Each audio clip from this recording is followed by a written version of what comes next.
economy. So as usual, we're gonna have like 1 hour. If there are any questions online or here, feel free to ask. And otherwise, we're gonna make questions at the end. The floor is yours, and thanks a lot for being here. Okay, thank you so much. Thank you so much for all the audience here and also for the organized team of the World Bank Group Malaysia. And today I'll focus to present my topic, as you see in the screen, regarding the issue of shadow economy and Malaysian shadow economy in particular.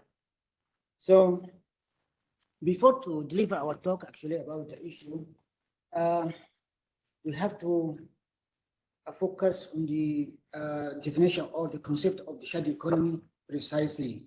So in short, actually, the shadow economy refers to all the economic legal activities or legal ones that are conducted and also maybe not reported in the national income statistics of any certain economy, including Malaysia. So the shadow economy actually, as in the literature, it poses a considerable impact and negative also consequences on the macroeconomic for any economy in the world actually. So this is also for Malaysia, it's not isolated from this issue because the size of the shadow economy and illegal activities also that are missing from the calculation of the GDP also still become like a competitor to the official activities.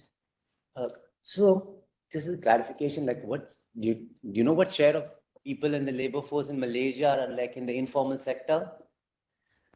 This is like informal sector, yes, and that one actually, or the activities is one of the part of the shadow economy. Yeah, I'm asking, you know, what share of the labor force is employed in the informal sector in Malaysia?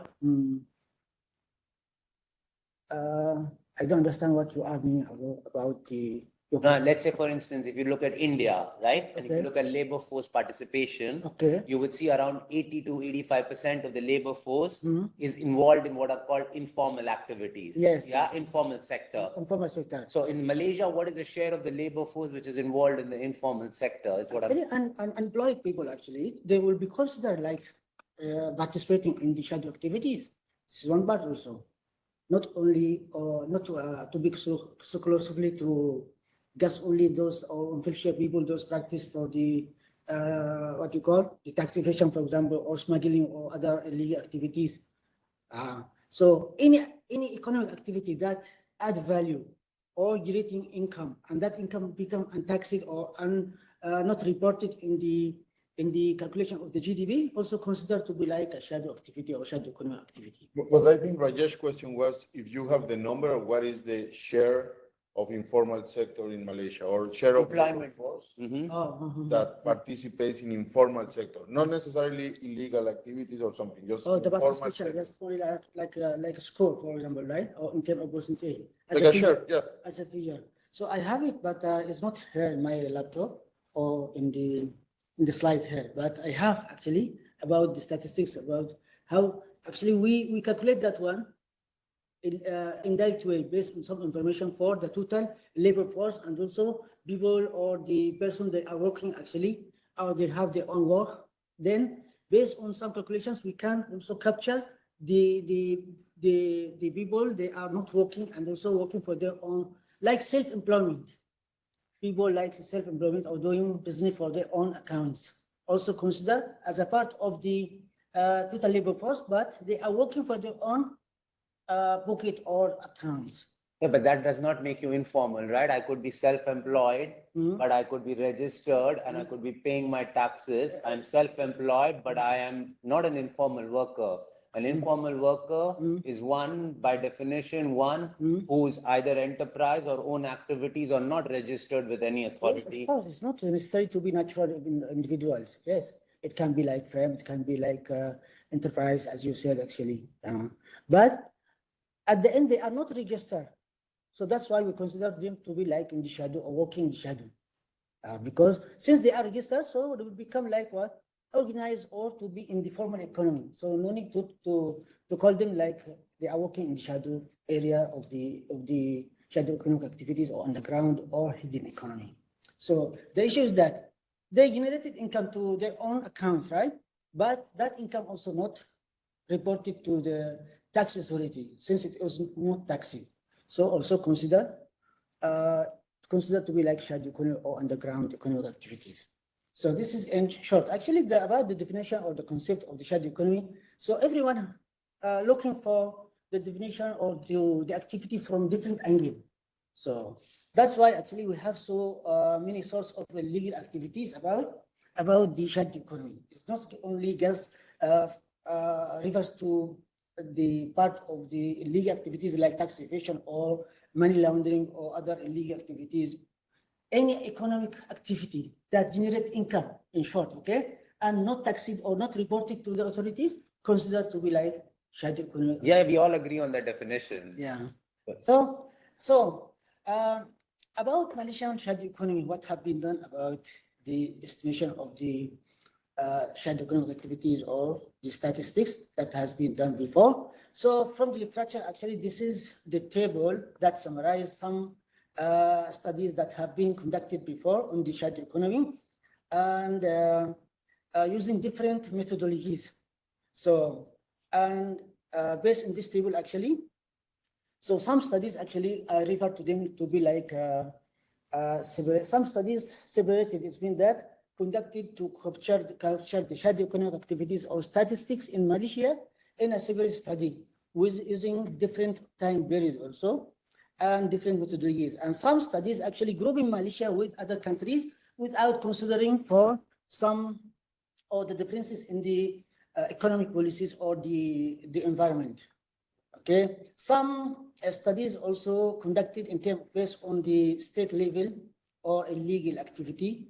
So this is the summarize for the statistics that have been done on the Malaysian shadow economy before, starting from the period of 1970 until up to date actually. But actually, once I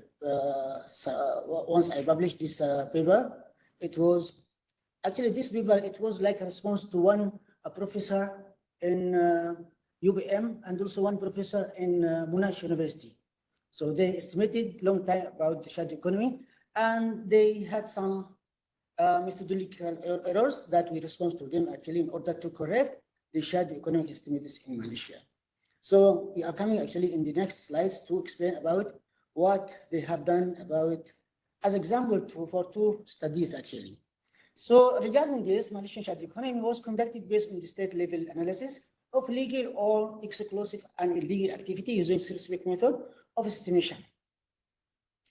The estimation was made either draft survey instruments or econometrics modeling that take into consideration the different periods and variables included in the underlying model of interest. So based on the previous studies that have been estimated the Malaysian shadow economy, actually they are suffering from methodological estimation errors and severe simulation problems. For example, the study of this man, Ted et al. So employed the ARDL Bounds Testing Approach based on the methodology of the Fitotanzi, so currency demand function model. So this Fitotanzi, one of the American economists, and who is the one of the writers who interested about the how to estimate the currency demand function model based on the modeling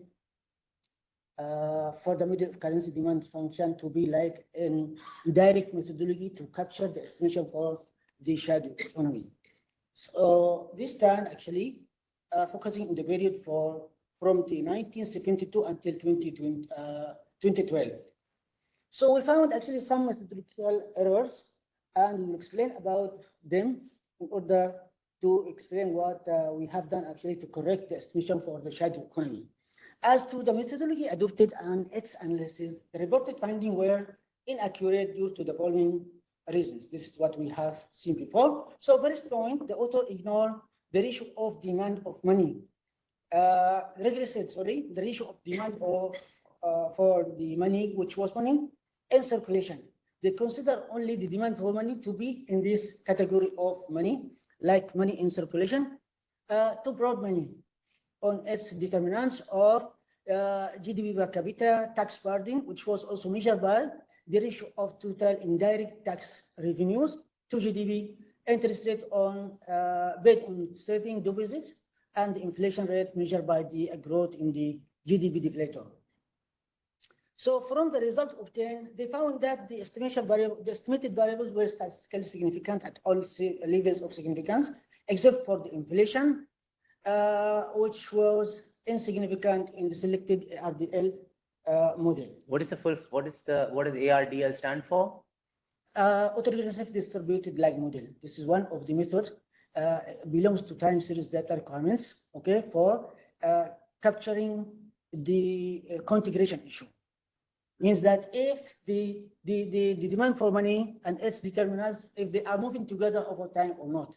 So this is one issue that we have to consider or to test regarding the requirements of the time series data analysis. If the nature of data that we are conducting or interesting to be belongs to time series data, so we have to test for the configuration.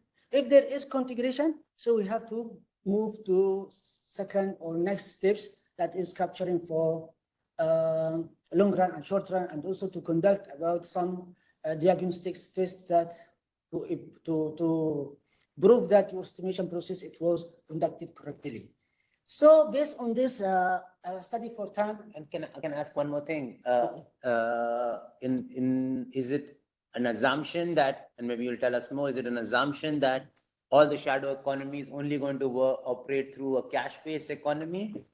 Cash-based economy, yes, of course. So all transactions any transaction that does not take place through the use of cash will not be considered to be a part of the shadow economy. Of course. Why? Because this is the banknote, for example. It can be used in legal to settle the illegal transaction or legal transaction. So all the legal and illegal transaction, the common factor between all these to settle actually this transaction or chain, that is the currency. Why can't people use mobile money? Oh, that one can be traced actually from the authorities.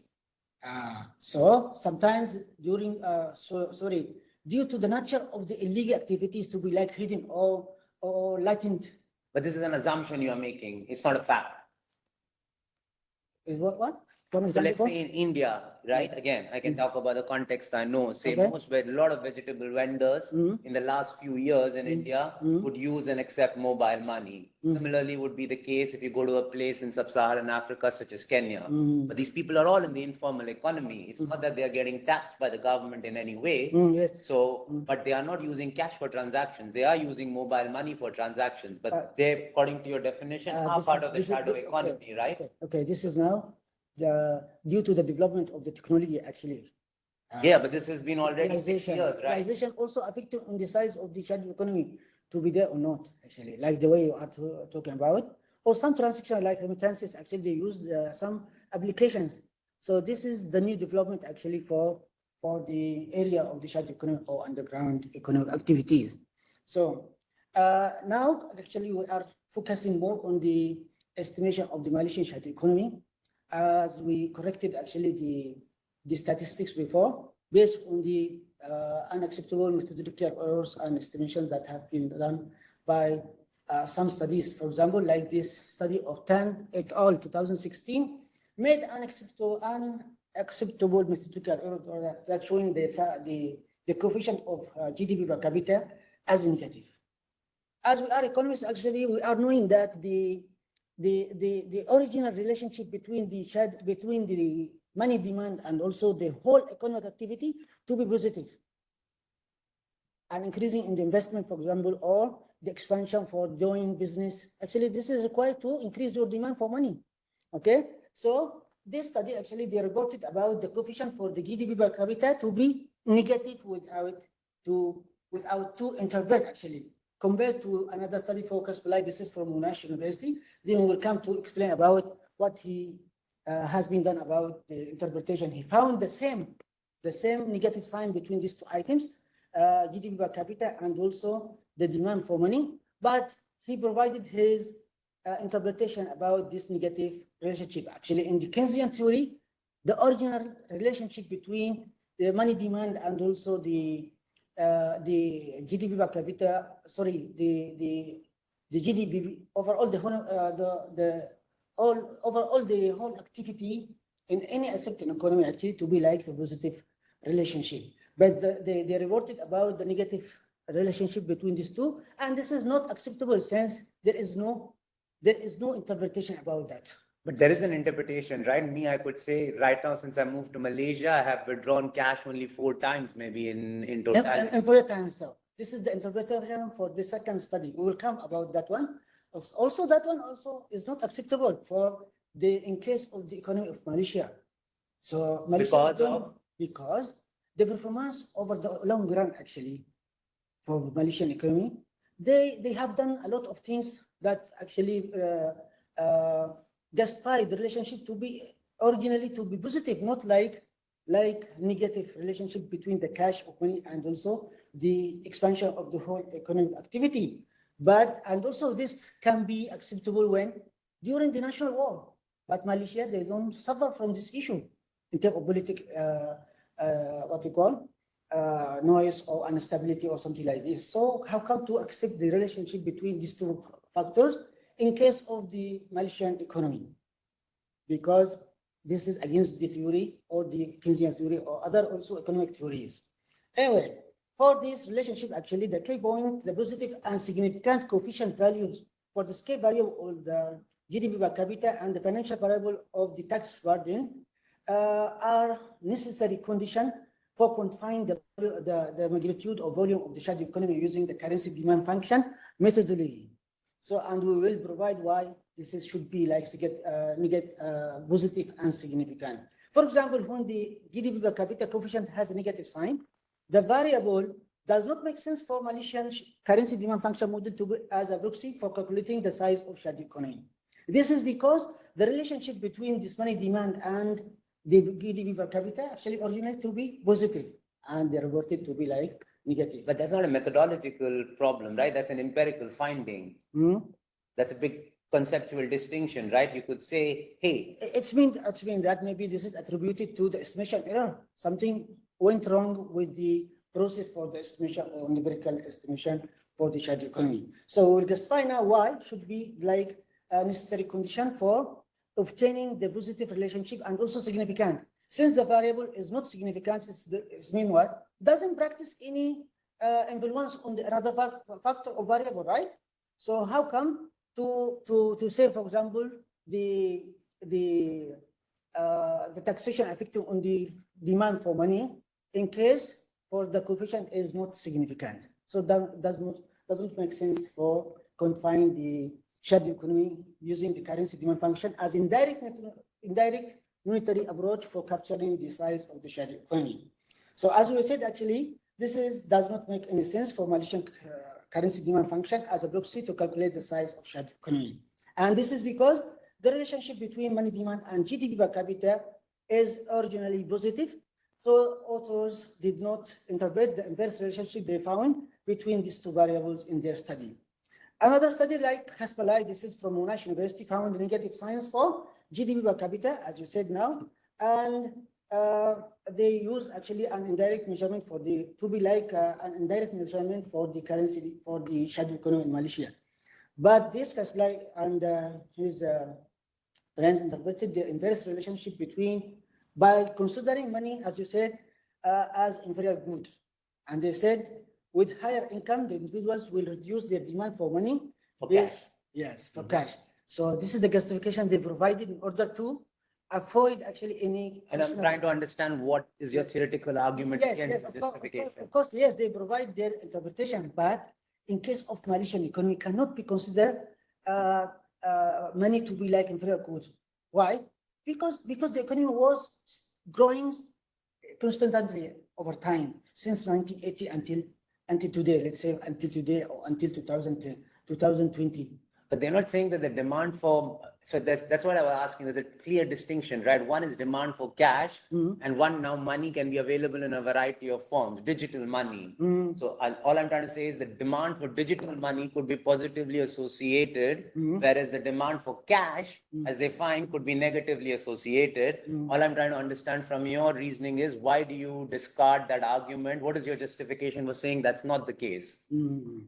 Okay, we are coming about that, and this is one of the development for the area of the shadow economy, associated with the development actually with the digitalization. So at the current time. So let's now move to this interpreted the inverse relationship between these two variables, GDP per capita and also money demand. So, and they are saying that with higher income, individuals will reduce their demand for money. So they are considering for demand for money, like, or this money in terms of cash paper to be like physical assets, for example. This interpretation can be accepted during the hyper inflation period, and however, it could not be acceptable to attribute the inverse relationship between the GDP per capita and demand for money in long term of the Malaysian economy, and the consideration that money is inferior good. So this is two examples now for these two studies. So the third point that also they have done and also is not acceptable with the negative sign, actually in the process of calculating the shadow economy, the predicted values of the currency demand function, okay, it will be the illegal money, the illegal side of money, it will be higher than the legal one because this negative, because this sign. So empirically, once you come to calculate, actually, to calculate the magnitude of the illegal money to compare to the legal one, okay, outside the banks, for example. So the illegal money will be higher than the legal one, and that one also is not logic, right? So that's why they have to obtain the positive sign, actually, as it is the original between these two, in line with the economic theories. So, as we said, actually, with the negative sign, the predicted values of the legal money will be higher than the actual volume of the money demand, which will make size of the shadow economy less than zero, or with the negative signs, or maybe become more than 100% compared to the official one, and also that one is not logic. So this process of estimation was totally wrong and does not make any sense and was not acceptable in the empirical real world situation. So fourth, they provided about the Malaysian shadow economy in their own calculations. The authors adopted the traditional currency demand function model with the highest level of the shadow economy estimated after the mid of 1980, fluctuating from 76% to 115%. So it's mean that higher than the GDP or official GDP. However, the size of the Malaysian shadow economy cannot exceed the size of legal economy. This is, of course, like in case of Malaysia. How come the shadow economy become higher than 100% or higher than legal one? So something went wrong with the estimation, actually, for these two articles. So, but all these conclusions are based on your priors in some sense, what you think should be how the world looks like. Because I'm just saying, what you say makes logically sense. That's potentially possible that the shadow economy can't be greater than the real economy size. Yeah? But I'm saying, but that's a supposition still, right? And a credible assumption, but that's not a fact that as you're presenting it, right? I'm just trying, if it, in science, we allow for always the possibility of our priors being completely wrong, right? I'm just saying the fact that they find that it is 115 as compared to the bigger than the larger economy, you're discarding their conclusion just because the conclusion does not, you think the conclusion can't be true. All I'm asking is there any more rigorous basis of saying that conclusion is wrong, except for saying, I just think the Malaysian legal economy has to be bigger than the illegal economy. Okay, I'm coming about this to solve this problem, and also this is what we have done before in order to correct the statistics they calculated using the same variables, using the same model, using the same technique of the ARDL, okay, with some small peaks. So a small modification for some items in line with the economic theory. Okay. I'm coming to explain about that. So as we said, actually, this statement actually for the percentage they provided or reported in their result may be accepted during the period of national war because the case of the with the unstable, less developed or developing countries, but Malaysia actually it was like stable economy or went in that manner. Fifth, the deficit of outcome may be attributed to the omitted variables and specification errors in the modeling for the currency demand function. For example, the variable of GDP per capita is not accurate scale measure for the Malaysian money demand as compared to the real GDP.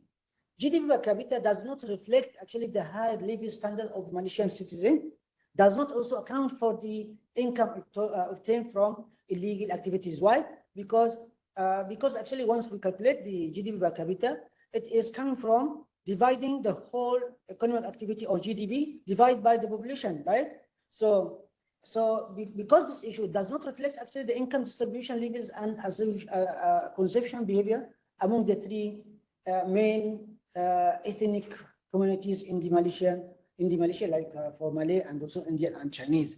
GDP per capita only indicates the average value of the income among the individuals. However, it does not determine who truly received this income. Okay, so this is one of the drawbacks that found with that study, and it does not clarify the path of the money demand function in the Malaysian economy. And this is also become like motivated to us to recorrect the estimation of the shadow economy at that time. Six, actually, the author ignored the fact that the demand deposits are easier financial assets that can be converted into cash liquidity, which can also be used for illegal transaction or illegal purposes.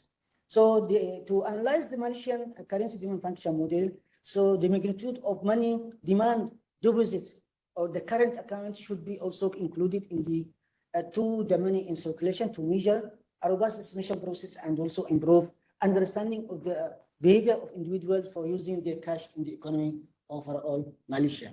So the second point, that is the estimated figures obtained from the shadow economy were constructed on the assumption that the value of the velocity of money be considered to be the same in the shadow economy and legal one, and this is also is not acceptable because the value of the shadow economy can be also calculated and compared with the official economy as introduced by Ahmad et al. In 2007 and 2009. This assumption is only correct if the income elasticity of money is equal to 1, but actually is not the case with the previous studies. So he said this Ahmad and provided the mathematical evidence about that the velocity of money is not equal together for the illegal economy and legal one. So he said all the estimation or all the studies that have been done under this assumption totally wrong, and has the statistics has to be corrected again. So we follow him actually, and the assumption of the shadow economy should be corrected to consider the assumption that the income elasticity of money is not equal to 1 as proven by Ahmad, and this is also motivated us to correct the estimation of shadow economy in Malaysia. The fifth point that the eighth point, that is the interest rate and also inflation rates enter the currency demand function in their log transformation in previous studies, and this was not proven because the interest rate and inflation actually they are originally in ratios and small values. So how come to log them? So with some modification, actually the dependent variable of our model used in our study was the demand deposit added to the currency circulation, allowing demand for money in Malaysia to be captured comprehensively. Our study considered the financial variable of tax burden. This is the answer now on your question, as you said last time. Okay, now this is just to correct the estimation for the shadow economy at that time. So we consider the financial variable of tax burden, which measured by the indirect tax revenues to GDP in the model. And entering the variables of the interest rate and inflation with their ratios level, no, in terms of the logarithm transformation. It uses the scale of the GDP, the real values of the GDP, as one of the explanatory variables that can stimulate or drive people for demanding more money in overall the economy for Malaysia. This study also was accounted for the inequality, the assumption that Ahmad came or proving in his study about how to correct the estimation of the shadow economy. And regarding this, the new estimates of the Malaysian shadow economy obtained by applying the ARDL model techniques based on the modification or recent adjusted function of the currency demand in Malaysia over the same period as in their study for the 1972 until 2012, presented in this paper. So this paper overcomes some of the shortfalls that have been done with the previous work in this area of shadow economy. The estimation of the shadow economy can be used to revise the economic policies and reduce the negative effects of the shadow economy on the Malaysian economic growth and sustainable development, for example, of our economy. So this is the model that we made some adjustment or modification to the same model as presented by Tan et al. In 2016. So this is the model, the basic model, and for the money demand, that is M1 actually refers to currency circulation and demand deposit. Enter the model in its logarithm form and for tax revenue also, and GDP in terms of the real values, and interest rate and also inflation. This model transformed to be in the form of autoregressive distributed lag model, and this is the way, or one of the requirements that we have to consider and to account, or to be conducted actually, the unit root test for every variable included or entered in this model individually. So this is actually one of the requirements for using this technique of ARDL model. No need to test for the unit root, but we are doing that in order to ensure none of our variable included in this model to be integrated with the second order. If the variable to be integrated with the second order, then no sense to use ARDL. And we have to move to another techniques in order to be consistent with the requirements of this style of study, since the variable to become integrated to order or second order. So then we'll move to investigating for the long run, the configuration.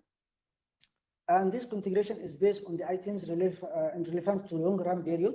And this is like stated in the theory, in the literature about the ARDL model. Then the model also will be transformed into short run dynamic error correction model. Okay, this is one also of the requirements for conducting the ARDL model based on the time series data analysis.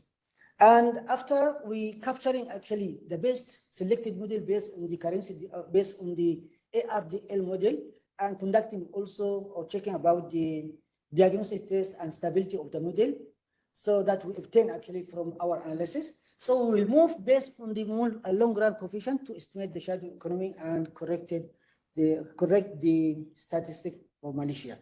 So estimating Malaysian shadow economy was conducted based on these following steps, as you see. First, we have to estimate the model using the currency demand function model, once with the consideration of the financial variable of taxation.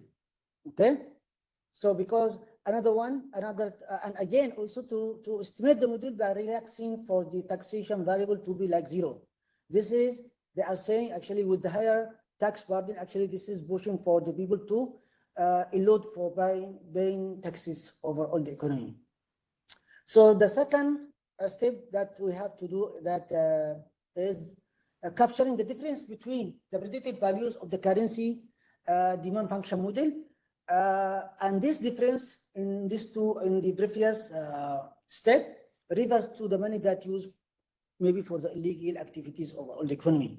And knowing for the velocity of money should be there, and from the velocity of money and multiplying this figures of the velocity of money by the illegal money, then we can capture the estimation for the shadow economy. Okay? If you would run a model like this, what's the R square on it? R square? R square, it doesn't matter for the time series data. It's not the much requirement. Because I mean, at the end of the day, maybe I misunderstood. What you seem to suggest is that your model somehow must capture all the legal sources of demand for money. And then you're going to look at what is the predicted, so what is the total demand that should be there by your model, and then you look at the actual stock in circulation, and then the difference is the illegal money, right? Yes. But that's why I'm asking. So that assumes your model has been correctly specified, right? So in that sense, that it completely explains everything there is to explain about the factors. Yes. So that's why I was asking how close does how much, just to understand what's the R square on that model then? Does it explain a lot of the variation? It's coming. It's coming in the next coming slides. Or maybe I'm thinking about it wrongly and you should tell me No, what's no, the right way to but think for about it. your information, Hmm. R square, it doesn't matter in terms of the time series data analysis, because sometimes it will provide, for example, let's say 95%, but that 95%, okay, does not make sense because it will be like surplus. Why? Because the factors that you are considering in your model is not only the factors that are effective on your DV, for example. That's why they don't consider for R square in terms of the time series data analysis. They consider for this functionality and stability test.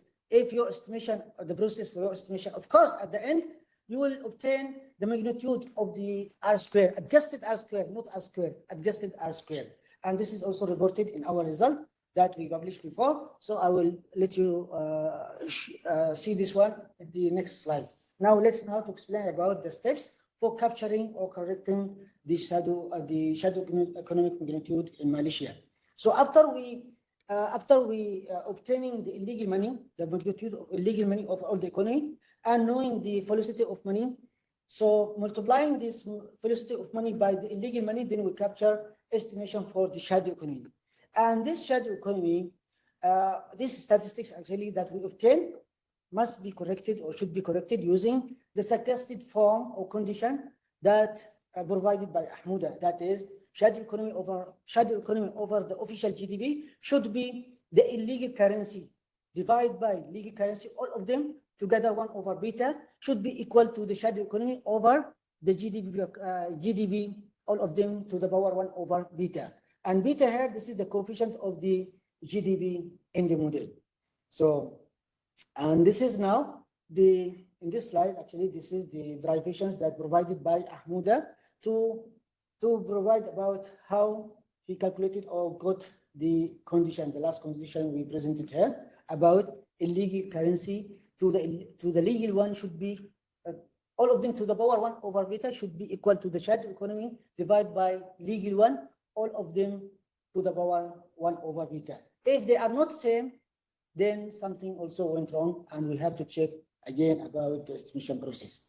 So now this is the outcomes that we found actually regarding the methodology of ARDL model.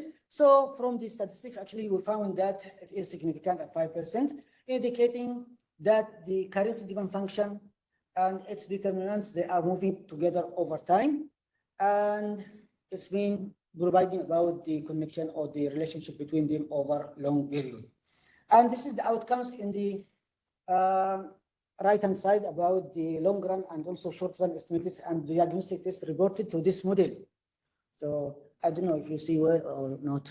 Is it clear to you to see the figures for the diagnostic test and ECM and also for the short run and long run? So because the requirements actually here, the requirements for this model that the ECM should be negative, should be less than 1 and significant. For the diagnostic test, that is serial correlation and misclassification error and heteroscedasticity and normality, all of them indicating that the model was fit and also passed all the diagnostic tests. And the adjusted R square revert to the figure 0.71%. It means all these factors or 4 factors or determinants of currency demand function jointly affected on the money demand by about 71%, and the rest actually attributed to some factors that we did not consider in this model. So from the result, actually, the coefficient here, all of them significant at 5% significance level, and it's mean that they are practicing effect or influence on the money demand function.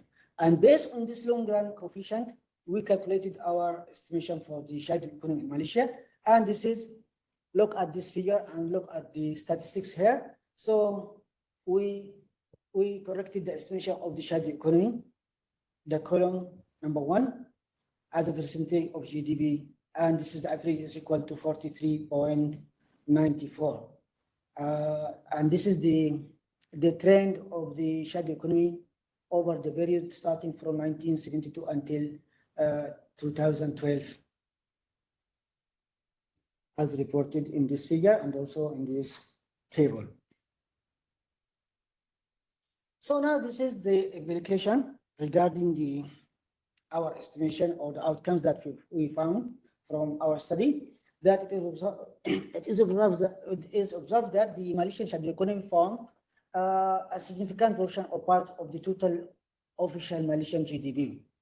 The estimated size of the Malaysian shadow economy varies or different around the, varies around the average of the 43.9% as a percentage of the official GDP. The size had its highest contribution from 1972 to 1986, which reached on the average about 60% of the GDP. From 1987 to 2002, the size has been fluctuating and amounted on average about 42.5% of GDP, while the lower magnitude were recorded in 2003 until the end of the period, and level of the around 22% of the GDP in 2012. The estimated volume of the illegal money that may be used to settle illegal transactions in the economy amounted on average to about 44% of the Malaysian aggregate money outside the banks. Results indicate that the size of shadow economy in Malaysia does not only contain tax evasion, only the illegal activity in the economy is captured here, despite the fact that tax evasion also moves together with the illegal activity over time. The shadow economy may come from the many different sources or types of the illegal activities in the overall economy. The size reflects the behavior of individuals engaged into shadow economic activities in terms of their excessive use of money as hard paper or cash money in the economy. The growth or the growing size of the Malaysian shadow economy. Sorry. Could you clarify why you don't include the legal activity? Because you're having switching from different definitions of shadow economy, so it's not clear at all why it's only including the legal activity. Again, please. Sorry? The previous slide. No, just answer the question. You mean what? About, I don't understand what you are saying here. You say that your results are estimating the only illegal activities. But we agree since the beginning that shadow economy is not only illegal activities.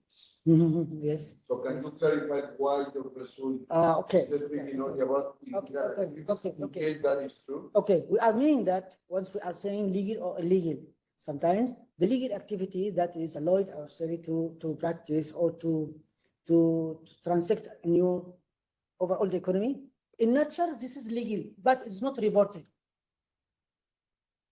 It's not reported to the national income accounts. So consider also to be like shadow economy, because some activities in its nature, like example for. Could you go back to the previous slide? This one? Yeah. Okay. You say only the legal activity in the economy started here, despite the fact that tax evasion also moves together with the illegal activity. Yes. So why only the illegal activity started and not like just informal sector? People who do legal activities, but they don't pay tax. Yes, you are correct. Also, we can consider, since that activity is not reported, since the legal activity is not reported, then also it will be considered like shadow activity, side to side to the illegal one. So that's why we are saying moving together over time. The activity could be legal, but since it is not recorded, also be considered like shadow activity.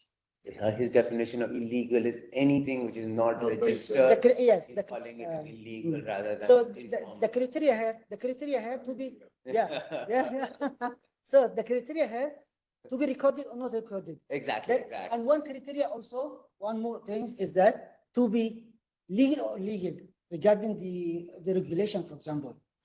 Okay, like for example, let's say now in some countries they consider, let's say for prostitution, for example, trade to be like legal, like in Thailand, for example, but in Malaysia it will be like illegal.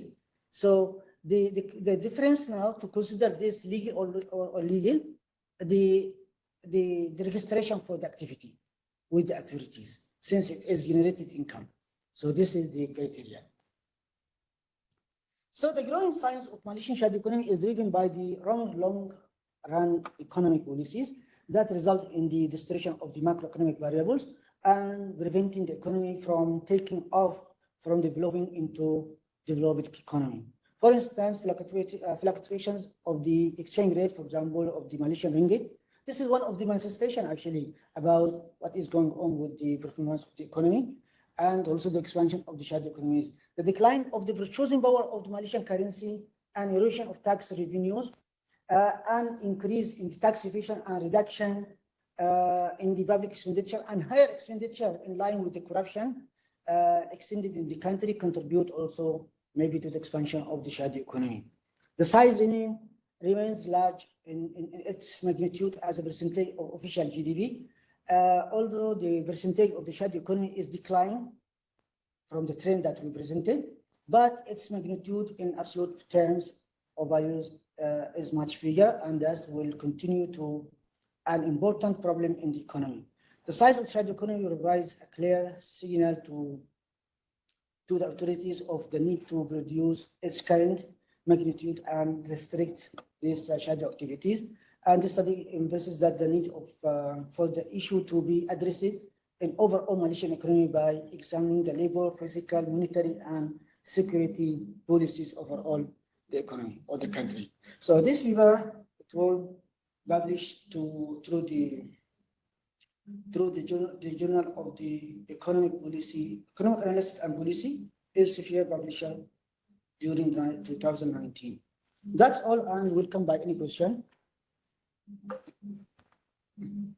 Yeah, just as a curiosity, just to try and get a better understanding of your assumptions and methodology, if you were to take exactly the same methodology and apply it to an economy like the United States or Sweden, say, what's the size you would get? What would be the proportion of the economy that would be classified as being illegal according to your methodology? Do you have any kind of do you have any intuition, or have you looked at it? No, because only our interest at that time to capture or to correct actually the statistics that found with the issue presented by other authors during that time.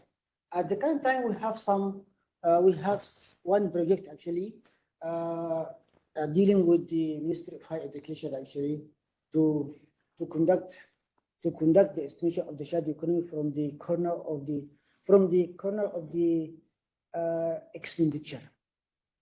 As the expenditure actually the other side of the physical policy, right? So all the studies conducted in Malaysia, they're capturing for the shadow economy from the physical variable of taxation or tax revenues over all the economy. So my project actually focusing on estimating the shadow economy from the corner of expenditure, since the corruption is there and also extended over all the sectors in the economy. So, and also this is may interpreted for why Malaysia just what we call running at the same time of the development. No, what I'm trying to understand is, how can I cap some kind of confidence intervals on these kinds of estimates? Are there other ways, like you said, now you're looking at the expenditure side, right? If you would look at it from the other side, what are the size of the estimates that you get? So several methods actually used to estimate these shadow economic activities. One of them is currency demand function. Yeah, and what are the alternatives? The alternatives is been on the circumstances of the economy. On what, sorry? The level of development of the economy, for example, currency demand function model cannot be actually suitable for all the countries to be used as a methodology to capture the shadow economy. Yeah, so, but for the Malaysian context, is there any other methodology that could be used? Is what I'm trying to understand. Maybe can for one methodology, but actually nobody can tell about what he's doing. So this methodology is like they are calling for this methodology like a special case of the structure equation modeling, multiple causes, multiple indicators. This is one also of the methodologies that can be used to capture the estimation of the shadow economy. But I think to be like in form of sectors to capture the shadow economy practiced by individuals over all sectors individually. not like to overall the Mhm. macroeconomic in one bundle, for example. So around 12 methodologies can be used to estimate this shadow economy. Around 12 what? 12 methodologies to capture the magnitude of the shadow economies around the world or in the literature found right now. But it's not all of them to be suitable for all every country. So how many are suitable for Malaysia? For Malaysia, I think the suitable methodology, currency demand function, and this one, MIC, they call it MIC as a special case of structural equation modeling, because they are considering for the shadow economy to be like latent activity that is unseen from the authority, and how to capture that one in direct way by conducting or by providing some indicators for the behavior of the people in terms of, let's say, economic growth, in terms of the currency demand, or the expansion of using money, either in the accounts, okay, or in the for the transformation from what we call transformation of money from hand to hand or over all the individuals outside the banks. We're using money outside the banks. It can be captured from that way. So this is to my best of knowledge actually about the literature for the shadow economy right now. Now there is some what we call development of the capturing the magnitude of shadow economy base, because we have now the new factor or new variable refers to digitalization. Actually, digitalization actually it can be like a sort for double solve for two ways. It can be positive way to reduce the shadow economy, or it can be also bad instruments, bad channel actually to increase the activities of shadow economy. Because if it is stressed by the government, actually, it will restrict the size of the shadow economy, and the government maybe can deliver some policies that make people to return back into legal activities. This is what I'm knowing about my reading for the literature regarding this area. You can read it. This. I have a question on that. Is there any like model that estimates the shadow economy without relying on currency demand? Because especially I think in the last decade, like many transactions could happen like digitally. You don't need and actually, I mean, there are many legal transactions that could happen illegally, not necessarily through currency. So is there any other model that maybe is more accurate for these times? No, but we can emerge between different methodologies to capture this area. For example, even if the government also, for example, this currency demand function model, they connect between the behavior of people in terms of taxpayers, okay, in terms of the higher tax burden rate, can push people actually to leave paying taxes or to practice this financial fraud, for example, by playing in the accounts or something like this, okay? But even the government, for example, making the taxation to be zero, with zero. Also people in their own nature, this is like a psychological issue, also practicing paying taxes, for example, or practicing this, they don't what we call exclude about the true income they have actually from their own business. Even if the government actually making facilities for them for everything and with zero tax burden, also they will practice the shadow economic activities. So this is also we can consider from criminal activities or criminal theory. They provide their own interpretation about why people they are practicing or doing these shadow activities, even with zero tax burden. Because some this is like psychological behavior of people. Actually, some people they don't like, or some traders they don't like to what we call disclose about their true income to the authority. Even the authority gives zero taxation. They don't like to provide their own true income at the end of the basic career. So this is what is going on with this issue. Any question? Any other question online or here in the audience? Then if not, we can call it a day. Thanks a lot. And do we have seminar next week? Yes. Okay, well, we will send the invite for next seminar, and thank you very much. Thank you so much.